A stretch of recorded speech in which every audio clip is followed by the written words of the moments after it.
Okay, Mo is there. Hello, hi Mo, how are you? Hello, sir. How you doing, Ghalib? I'm good. How are you? Long time no speak. My voice is okay. Yeah. Your Okay, voice is loud and clear. good, So, good. Well, lately in the news media and everywhere else, I see quite a bit of rage and anger among everybody, meaning all kind of religions and sects and subsects and what have you. But let's analyze what anger is, and I would ask your permission if I can elaborate more on that, please. sure. Well, anger, just to give you an analogy, the analogy is, say you are going down the highway and somebody just cuts you off.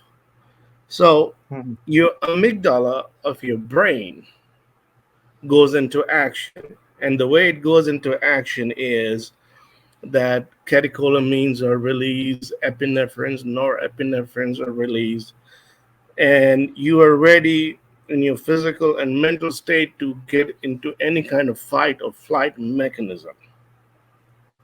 Having said Mhm. that, within religions, similar things happen too. And those things are, say, if I say a word against Ram or Ashoka or Krishna or Vishnu, um, our Hindu friends would get into an anger and rage. Say if I say Mhm. something against Muhammad or Ali or Abu Bakr or anybody, the same thing would happen to them. So that's where the prefrontal cortex comes in. The job of prefrontal cortex is to be ready for a fight or be able to rationalize or to dissect the problem and that's how it goes basically. The problem I see across the board against within all the religions, this what actually manifests in each and every religious person. So that was the starting point for me to open up the today's my dialogue. But also, while we are doing all this, sir, anger is getting reduced. Basically, anger is at the moment, rage is what you get afterwards. So the rage and the anger goes down each time with a certain not certain level. Like if the guy who's listening to your stream maybe for the first time today, he might be thinking that what is this guy talking about even? Because he's not rationalizing. He is not making it logical. He is just taking it as a face value, and he just goes weird and crazy. And I'm not saying all of them, I'm just saying certain individuals. So with that kind of mindset, you got a humongous population in Arabia, in the subcontinent, and everywhere else. When these people hear it for the first time, that's when the desensitization process starts. And little by little, slowly, it would go into it would instill into their minds, into the blood, where they will not be able to argue any further like the way they are currently doing. So what do you say about that, sir? Yeah, I would say that first the people have to get over this angry phase. When once they are over this angry phase, then they would, like you are saying, go into the rage phase, and maybe they wouldn't. After a while, when they understand enough of it, they have listened to enough of what I'm saying, then they come to realize, okay, I am not that bad at after all, that I am talking on a neutral basis. I am not, being irrational about it. I am not doing it because of some ulterior motive. What I'm telling them, and at that point maybe they would start to verify what I'm saying, and then they would understand the rational position from where I'm coming. So Yeah. this is what I understood. Well, I would say for many, brain is just one organ. Most people don't even think that brain has certain different parts for certain kind of functions.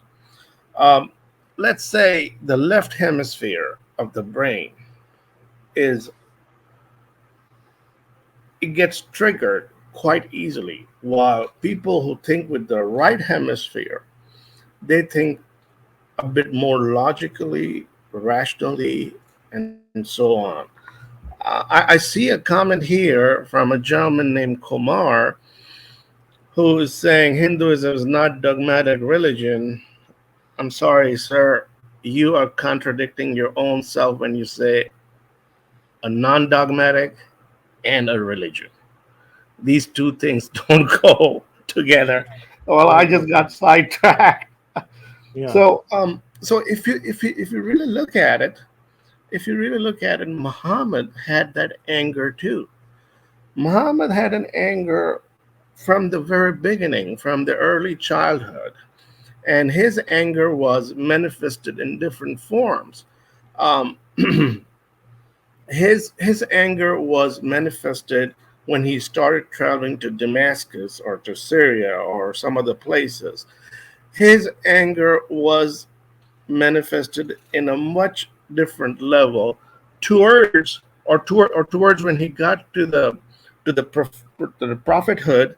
His anger changed. His anger became too different at that time.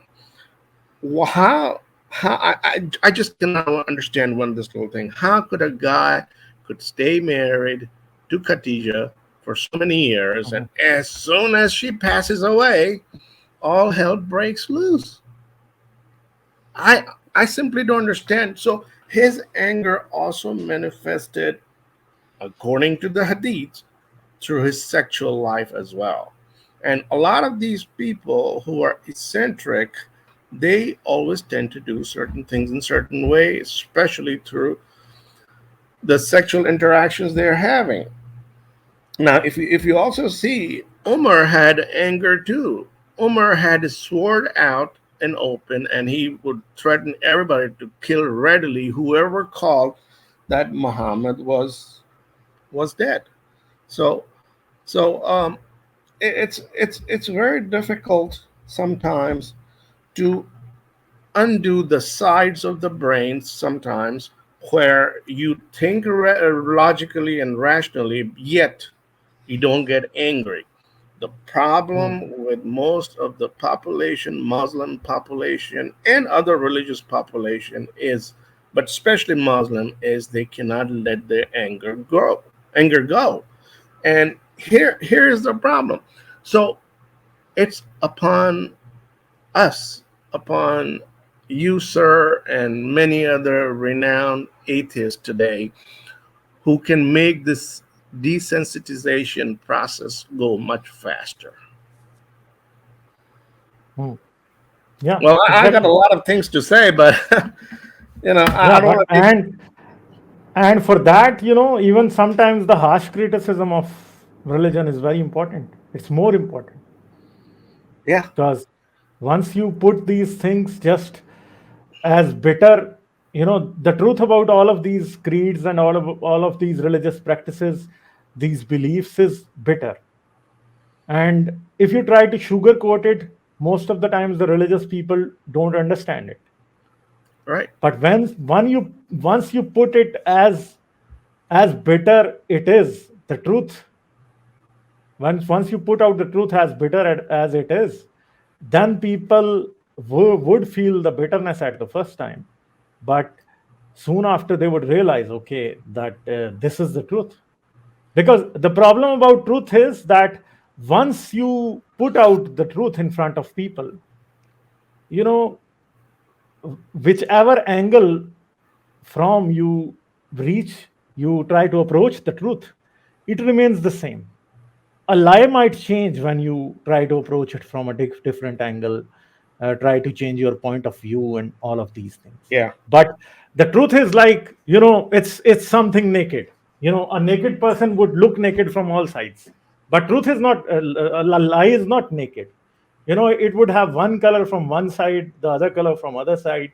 The top down view would be something else, the bottom up view would be totally different.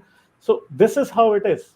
But for the truth would be naked and of the same color, equally bitter from all sides. You put it in your mouth, or drop it down your nose, it would be the same. It would have the same cutting edge effect on you. It would have the same kind of pain that it has with it. So that's it. The truth is Well, truth. It does not care about how you are going to approach it. well, I would further add to what you just said, and that is quite true and correct. But here, what happens. How does anger develop? I've been watching a lot of news channels and a lot of different media, and the common denominator there is the anger and the rage.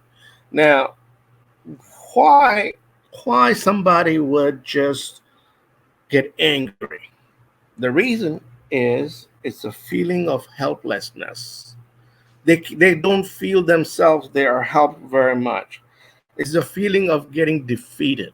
It's a feeling of getting frustrated, and and that kind of, they are trapped into that negative energy, or a negative emotion, I would say. And that's where Sar Tan Sajuda and all those slogans come in from, because they cannot they cannot talk, they cannot communicate. Their actions and their behavior turns wild and violent.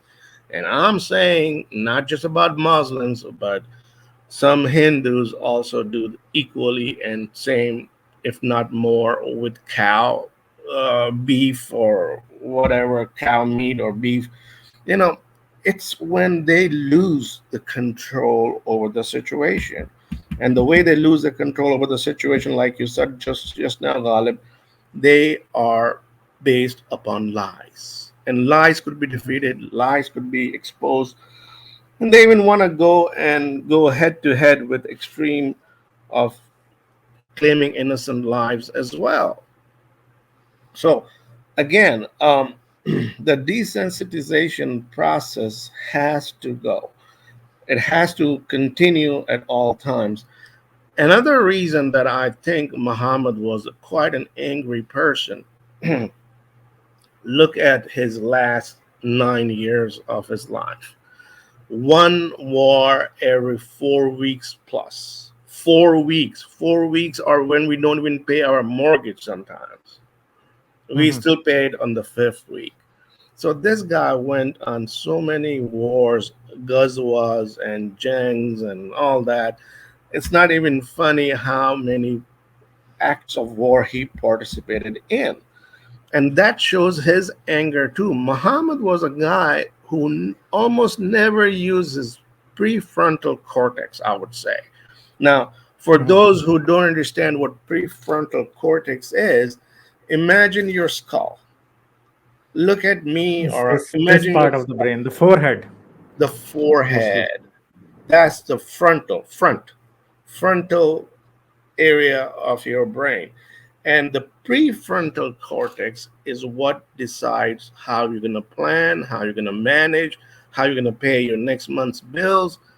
This is what prefrontal cortex does. Yes, I know Muhammad had extraordinary powers through his revelations, but if you look at the Quran and look at his OCD personality, obsessive compulsive disorder, that is his shortcomings and the way he wrote Quran, I don't think the gods of the universe or universes would write something like that. Your say on that, please, Ghalib. Yeah, exactly. Because, he was not just angry there all the time. He was asking for killing the Jews and the Christians, and he was asking for the Jews to be expelled from the Arabian Peninsula. He was asking for the infidels to be killed. He was, asking all kinds of things there.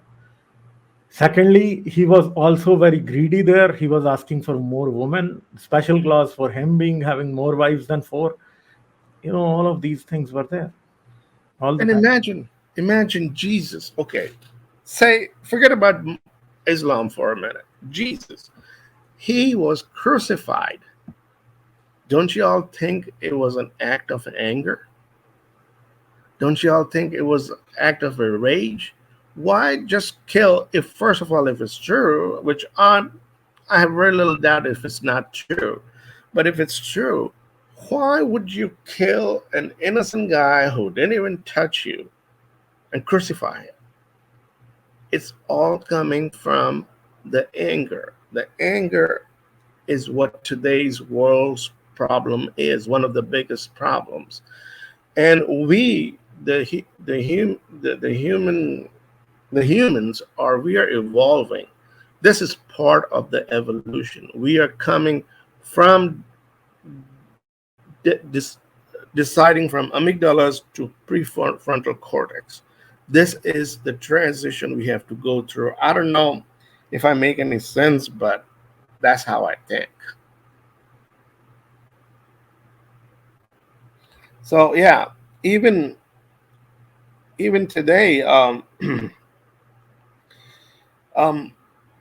in the 20th century, as early as recent as 1985 or 6 or 86 or 7, I remember I was in a place, I was surrounded by Muslims, uh, Iranian Shia people, and Salman Rushdie wrote the book. For those who were born before, after that period, y'all have no idea how bad the reaction was. Everybody, meaning Muslims, wanted to claim his head, and was what it was over. I would not say publicly, but I found that book quite a dumb book. Over a dumb book, they had such a reaction. So, whoever are listening to me right now, all the dogmatic or religious faith people, try to realize what anger is doing to y'all. Anger is destroying your own religion. So come and sit down with us, talk to us, communicate with us like human beings, like gentlemen, and we'll be more than happy to talk to you too. There's no reason to go through those alternate routes where you hurt humanity and fellow humans as well. So yeah, people may have grudge against this very well learned and very well led read gentleman here, whom we know as Ghalib Kamal, but your grudges ain't gonna cut it. Yeah, you can threat him or whatever, and he wears a T-shirt called Fearless or something. So it doesn't mean anything to him or anybody else. The ones who come today, I can't show my face because of another reason. My camera is off, but we come with our real faces. We are not scared of you. Come and talk to us, and we're gonna help you. We're gonna help you understand the reality. All these listeners that you got, sir, in today's show and any other show, these listeners are slowly getting that little treatment week after week, day after day. They are getting that. And basically, the way I look at it is a virtual classroom. I used to say I feel like I go to Sunday masses to church every Sunday in the morning, but yeah, it's beyond that. It's actually a classroom, and you are our mentor, teacher, sir. The way you describe everything, the way you explain it, we just have to take one step back and take a little chill pill and try to understand what we are saying. So yeah, another example, prime examples of anger are Mufti Menk. Zakir Naik, Muhammad Ali Mirza, Ayatollah Khamenei, and the Taliban leaders. If they just take their anger one notch down and try to sit with some decent developed countries, I'm sure those decent countries won't have a single qualm with sitting with them. But the way you are threatening France, France is a sovereign country. How could you how could you just threaten an entire country like that? So yeah, y'all need to understand all the religious people. You need to come down one or two notches at least. So yeah, that was it, sir. Let's hope so. They understand this. And Mo, thank you for your kind words. They humble me. And it's a pleasure always to talk to you. So yeah, anything else you have? Yeah, I just want to say one last Yeah. thing. Uh-huh. Next weekend is a Father's Day, and I wish everybody here to have a very very pleasant Father's Day with your kids. And I know it could be a little bit puzzling day for certain UPS drivers, but hey, Okay, yeah, yeah, Mo, yeah, thank you, and thank you, sir. to all, yeah, and everyone who is a father has played a lot of a very important role in everyone's life. My father was very important for me. He did a lot of things, and he had to go through a lot of pain for getting a better thing for us. So, and you are a father. I understand you have went through a lot for your kids, and I that's a had thing more that than my should be fair share. celebrated. I had Yeah. more than my fair share, but when I see a physician Hmm. from one of my kids, that makes my heart, well, not exactly the heart, again, in my brain, I get a huge feeling about it. And he also married to a physician as well. So, yeah. Okay. Yeah. Yeah. Okay. Okay. All right. Thank Okay. you so much, So, sir. I really okay. appreciate Thank it. you. Thank you. Okay. Thank you very much. Okay. See you then. Bye. Bye.